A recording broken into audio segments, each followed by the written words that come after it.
tó ẹ káàbọ̀ sí ilé iṣẹ́ wa nílé lóko lọ́nà lẹ́yìn òdì mo kí yín wípé ẹ káalẹ́ ẹ káàárọ̀ ẹ mà kásán ọ̀dẹ̀ òdùn bí etí tẹ fi ń gbọ́ wọn mà nídìí bákan náà ojú tẹ sì fi rí wa náà kò ní fọ́ àwa láwọn máa wá ẹ̀yin náà láwọn máa bá o ikú báyìí kò ní máa gbèsè láṣẹ Èdùà ọmọ Yorùbá ǹjẹ́ ẹ ti gbọ́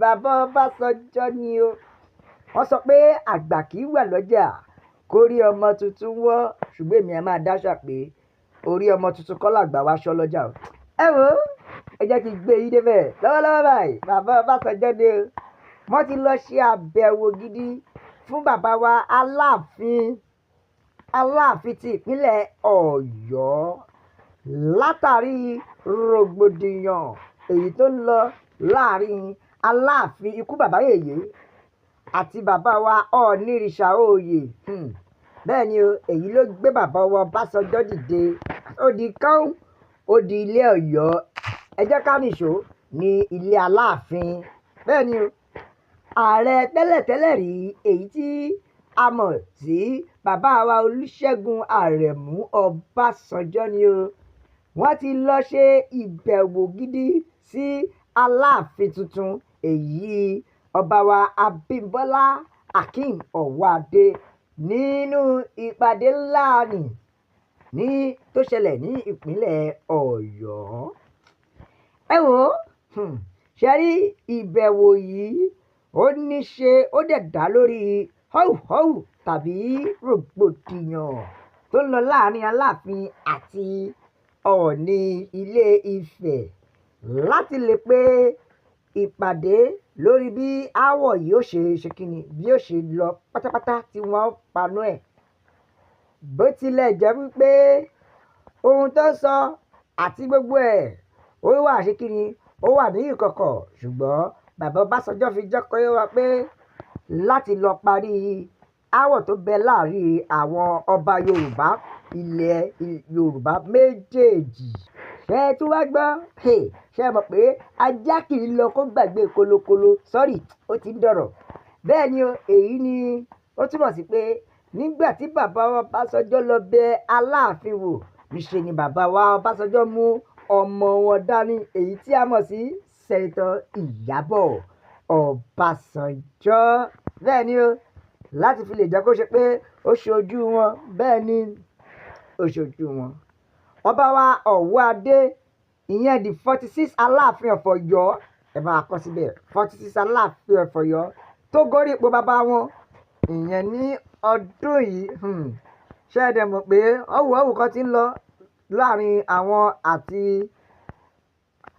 Ọọ̀ni òye bẹ́ẹ̀ ni èyí ló wá fà tí bàbá wa Ọbásanjọ́ gbéra pé ẹja lọ ká lọ pẹ̀tù ká lọ jẹ́ kí háùháù tó ń lọ lọ́wọ́ kí ó lè dákẹ́jẹ́ láàrin àwọn ọba méjèèjì tó fúdí èyí ẹ mọ̀ pé àgbà kì í wà lọ́jà orí ọmọ tuntun wọ́ ẹ wo ẹ jẹ́ kí n gbé yín débẹ̀ ẹ já gbọ́ tí àwọn ènìyàn sọ látàrí ìbẹniwò tí bàbá wa Ọbásanjọ́ ṣe bẹ́ẹ̀ nìkan jẹ́ kọ́ wa ó ní bàbá wa Ọbásanjọ́ iṣẹ́ lẹ́ṣẹ̀ jọ ó dáa bẹ́ẹ̀ ó dáa nítorí pé inú mi dùn nígbà tí mo gbọ́ pé wọ́n ní bàbá wa Ọbásanjọ́ ti lọ bẹ Ọọ̀ni wò àbí láti parí aáwọ̀ tó bẹ láàrin Ọọ̀ni àti Aláàfin jàre Aláàfin Ọ̀yọ́ ǹjẹ́ ẹ ti gbọ́ wọ́n ní our former president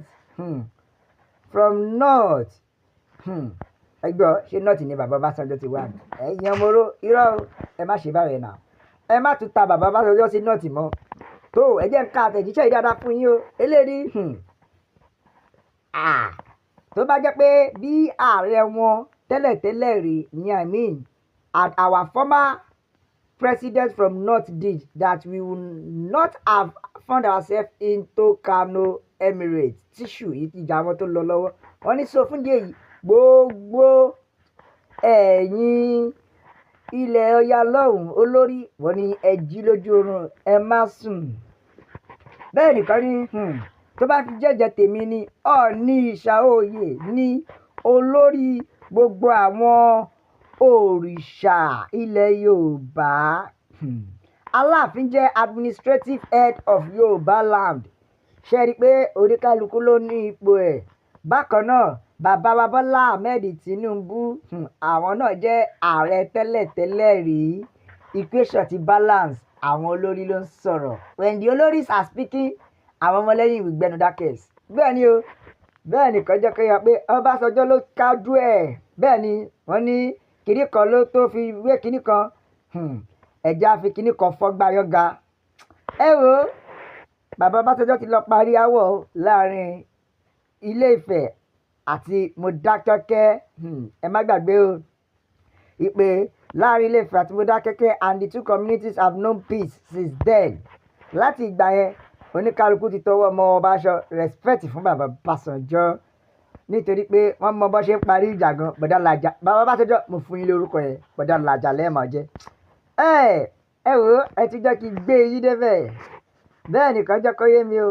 Ó ní Ọbásanjọ́ ká pẹ́ láyé o nítorí pé Ọlọ́run fún yín lẹ́bùn ìjà píparí gan. Ìkànnì láti ìgbà tí mo ti mọ Yorùbá àtìgbà yẹn ni mo ti mọ̀ pé wọn ò lè nísinmi nítorí ìwà èmi ò jù ẹ́ ìwọ ò jù mí. Ọkọ̀ máa ń mọ̀ọ́mọ̀ dá wàhálà sílẹ̀ láàrin àwọn méjì láàrin wọn ni. Àní kìíní náà rọ Yorùbá lẹ́rùn o. Ó ṣà máa ṣe wọ́n bí ogun ni. Bẹ́ẹ̀ ìkan tún fòwe tẹ́ǹdì.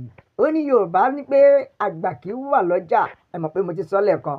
Ó ní kó rí ọmọ tuntun wọ́. Ṣùgbọ́n orí ọmọ tuntun kan làgbà wá wò lọ́jà o.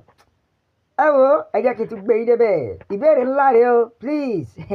I have a question to ask o.